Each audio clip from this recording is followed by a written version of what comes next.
Hello students, welcome to the second video of chapter 1 Nutrition in Plants. Let us start this video. So we have already seen autotrophic mode of nutrition. We have seen photosynthesis. So let us just revise what photosynthesis is in the beginning. So students, we know that plants, they make their own food by the process of photosynthesis. And this photosynthesis is nothing but a chemical reaction in which plants utilizes the chlorophyll that is already present in them to absorb the light energy, and this light energy is then used to combine carbon dioxide and water to form glucose. In this reaction, oxygen is produced and this oxygen is then released into the atmosphere.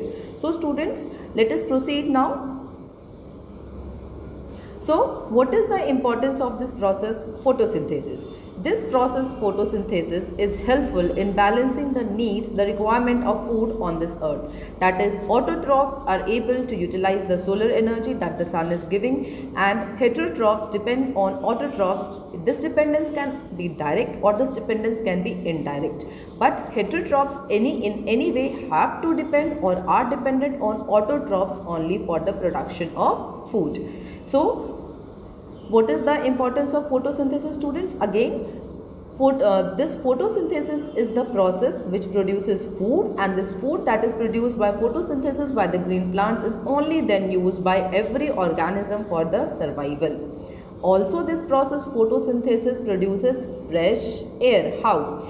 Because during this process of photosynthesis, carbon dioxide is used, and this carbon dioxide is used to produce food, and during this process only oxygen is also produced, which is then released, and this oxygen is only used by every organism on the earth for the process of respiration, which is the energy producing process of the organisms. So this is the importance of photosynthesis. Moving on, now let us see what is the role of leaves in photosynthesis. Why are leaves so important? So leaves are exceptionally important when it comes to photosynthesis. They are like the factories which produce the food that plants need to grow and survive. But how? So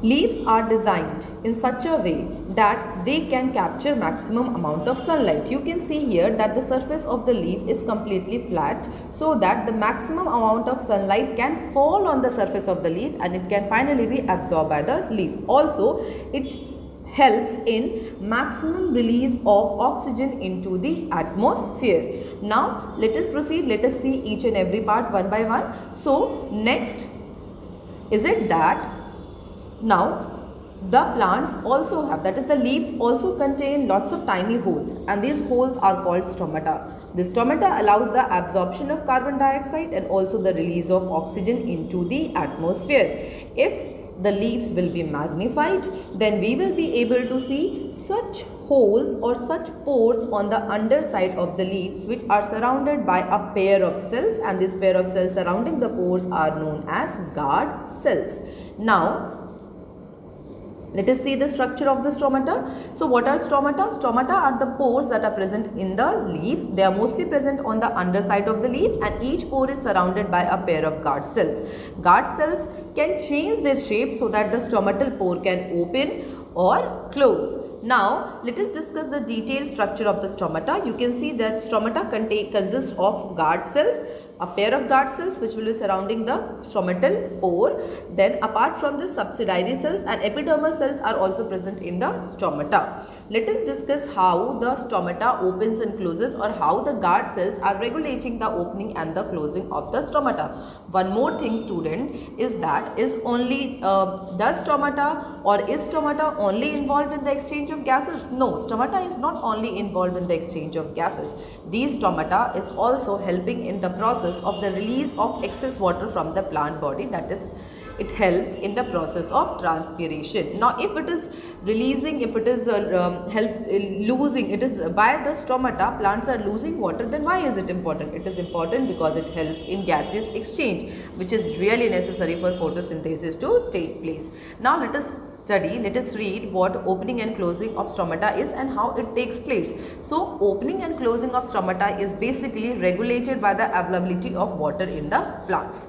When there will be lack of water in the plant, stomata will remain closed, and if there is sufficient water available in the plant body, then stomata opens. Let us see how in detail. So students, the opening and closing of stomatal pores are controlled by the turgidity of the guard cells. When guard cells will uptake water from the surrounding cells, they swell to become a turgid body which enlarges the pore, and when water is released by the guard cells become flaccid due to shrinking, and the stomatal pore closes. So let us study this with the help of a diagram also. Same thing will be studied with the help of this diagram. So let us see this. So students, you can see that these are the pair of guard cells. Now when there will be sufficient water available in the plant body, so the guard cells will take in water, that is they will absorb water. As a result of the absorption of water, the guard cells will swell. Such swollen condition is only known as turgidity. Okay, in plant cells this condition is known as turgidity. So the guard cells will become turgid.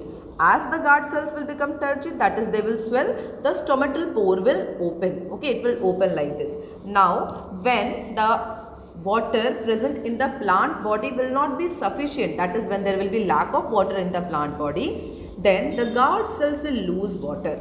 As a result of loss of water, the guard cells will shrink, and this condition, the shrunken condition of the plant cells, is known as flaccid condition. So the guard cells will become flaccid stage, the stomatal pore is closed. So the availability of water controls the opening and the closing of the stomata. If water is available in sufficient amount in the plant body, then the stomata will remain open, whereas if there is lack of water, stomata will remain closed. So students, now do all leaves allow photosynthesis? Is it that every plant, every leaf will allow photosynthesis? So the answer is no. The only leaves that can photosynthesize are the ones that contain the chemical chlorophyll. So how do you know that what leaves contain chlorophyll?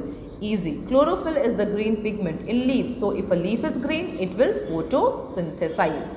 So let us now study about chlorophyll. So chlorophyll, first of all, if we look at the cross section of a leaf, we will see that plant cells, they contain a special organelle which is chloroplasts, and these chloroplasts only contain a pigment, that is chlorophyll, and this process photosynthesis actually takes place in the chloroplasts only. Moving on. So let us summarize everything that we have studied about photosynthesis. So in photosynthesis what happens is that, first of all, in photosynthesis the chloroplasts, that is the chlorophyll, will trap light energy. Then the water that is absorbed by the roots will proceed to the leaves, will be transported to the leaves with the help of the xylem. Carbon dioxide will enter into the leaves with the help of stomata. Then what will happen? This light energy that has been absorbed, that has been trapped by the chlorophyll, will be used to combine the carbon dioxide and the water in order to produce a sugar, a carbohydrate, that is glucose. As a result, or during this process, oxygen will also be formed as well as water will be formed. Oxygen will be released into the atmosphere so that other organisms can use this oxygen during the process of respiration. So students, this is all about photosynthesis. Now moving on. So students, next we are going to study of heterotrophic nutrition. So is chlorophyll present in all plant, students? No. The answer of course will be no. So then what about such plants which do not have chlorophyll? So what happens is that some plants cannot produce their own food and must obtain their nutrition from outside sources, and such plants are only then known as heterotrophic plants. So what do these heterotrophic plants do? These heterotrophic plants draw all or part of their nutrition from other living beings. They are different types of heterotrophic plants depending on their relationship with their host. That is how they are related to their host. Depending on this, there are different types of heterotrophic plants. So let's now learn about different modes of heterotrophic nutrition in plants. So we'll start with parasitic plants. So first of all, what is a parasite? A parasite is an organism that lives on or in a host organism and gets its food from or at the expense of its host. Parasitic plant does not contribute to any benefit to the host and in some cases may also cause extreme damage to the host. So students, parasites are such organisms which live either on the body of the host or they may also live inside the body of the host. Living either on the body or in the body of the host, they derive their nutrition from the host body.